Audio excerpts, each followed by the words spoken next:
Over the past few weeks, we've been receiving a constant stream of information from the Minecraft developers about tiny little changes they're making behind the scenes to make the Caves and Cliffs update part 2 the best it can possibly be. This has obviously included changes to the Warden, the Deep Dark, and the overall terrain generation, but in this video we are going to be talking about some exciting new mountain generation changes which have been revealed yet again by the legendary Minecraft developer known as Henrik. If you do go on to enjoy this video, everyone, be sure to drop the video a like and let me know down below in the comments, are you actually more excited for the Lush Caves or the Dripstone Caves? But without going on for any longer, let's get right into the video. Now, as I said, as we get closer and closer to the release of the Caves and Cliffs update part 2, the developers are really moving things up a notch, obviously spending more time working on the update and just overall focusing a lot more on the little intricacies of everything, including the generation, the stats, and how it will all actually work overall. We've saw King Bee Dogs talking to us a little bit about the Warden and the Deep Dark. We've saw Ined talking to us about account migration, a very long and complex process which actually begun not too long ago in the summer now, and we've also been hearing quite a lot from Henrik about the updated terrain generation, and today is no exception. We've actually been hearing quite a few interesting things from him about the overall mountain generation and how far apart from each other mountains should actually generate. This first tweet came out not too long ago at all now, about a day ago, actually saying how often should the new mountains show up. Average distance. This map shows the current state. Green and red blobs equals new mountains, light grey blobs equals plateaus and hills.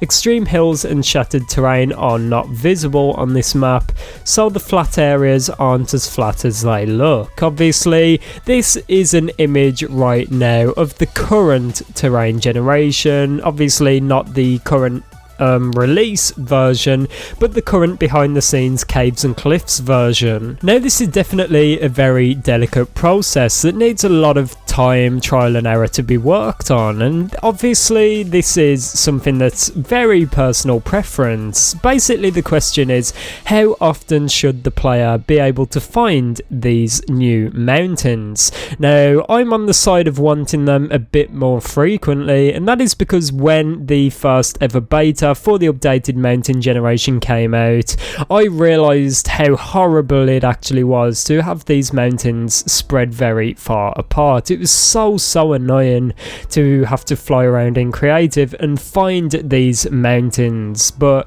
I can only imagine how different that would be in survival. But basically what this image shows is the view distance surrounded by a little red circle, and then obviously the green is the new mountains. The light grey areas, which are quite hard to see but they're still there, are like hills and that, but mainly the parts we need to look at are the green and red areas, which are the massive mountains. Now, at the moment, I do not think this is too bad. I think it's pretty good at the moment, but I do wish they would be a bit closer together, because personally, I do not like having to travel thousands of blocks and days to be able to find a new mountain. But this tweet kind of continues on with that. It says, I guess the question is, how many days of walking in one direction should it take to find new mountains?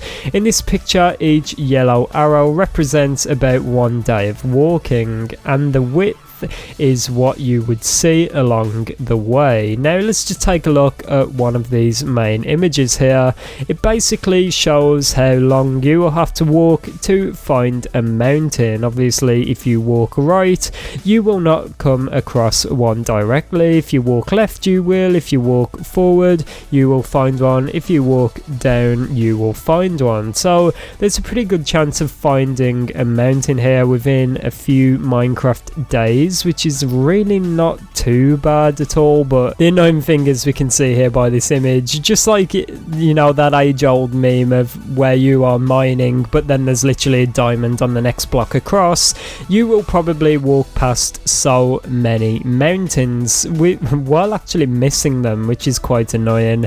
I wish there was some kind of thing Mojang could do to kind of add more mountains around the spawn, maybe. So if you're looking for mountains, they will be around the spawn. If you do not want mountains, you can travel past that point to be able to avoid them. But as I said, this is complete personal preference. But Henrik said, so out of these 12 journeys, 1 journey found mountain peaks on day 1, 3 journeys found mountain peaks on day 2, 3 journeys found mountain peaks on day 3, 5 journeys didn't find any mountains within 3 days. So as we can see here, they're not extremely difficult to find if you're actually looking for them, but it will require you to go traveling for days. Now, if you have any feedback at all you would like to give to Henrik about this, you can check him out over on Twitter, obviously, as usual. But I'm actually really interested to know, what do you think about this? How common do you think these new updated mountains should be? My opinion of this and my viewpoint of this has probably been swayed a little bit because I've played Minecraft for a very long time, but I do actually remember the old terrain generation being a bit more on the crazy side, and there would be a lot more insane terrain and crazy cliffs and stuff like that, and I think it's actually called crazy terrain.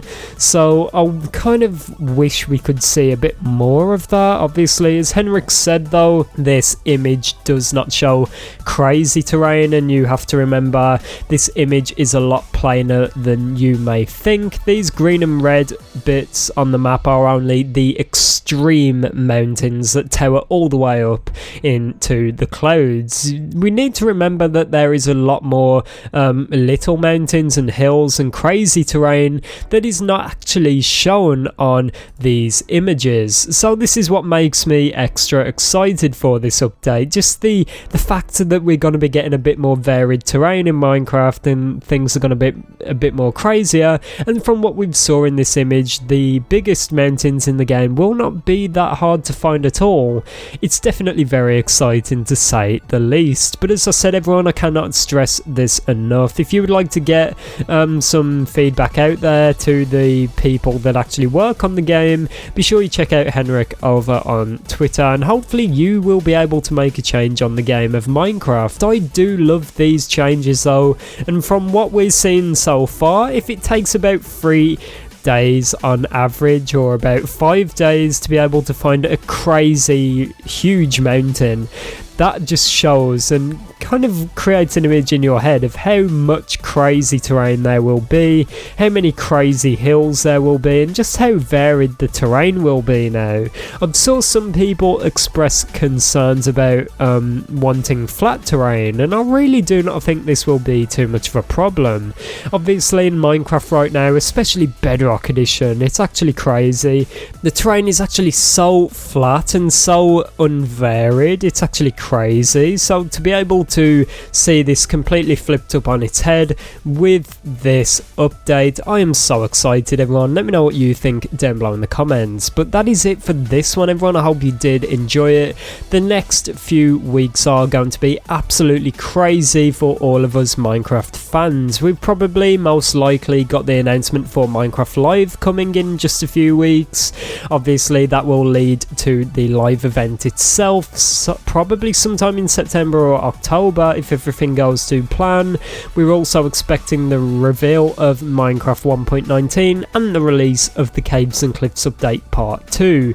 So if you're not already, everyone, I cannot stress this enough, subscribe to this channel with the notification bell turned on so that you do not miss out on any future Minecraft videos. If you know anyone that is interested in Minecraft or the updates coming to the game, be sure you give this channel a little recommendation to help grow our community. But that's it for this video, everyone. I hope you enjoyed. Thanks for watching. Go and play some Minecraft. Have an amazing day, and I'll see you all tomorrow. Goodbye.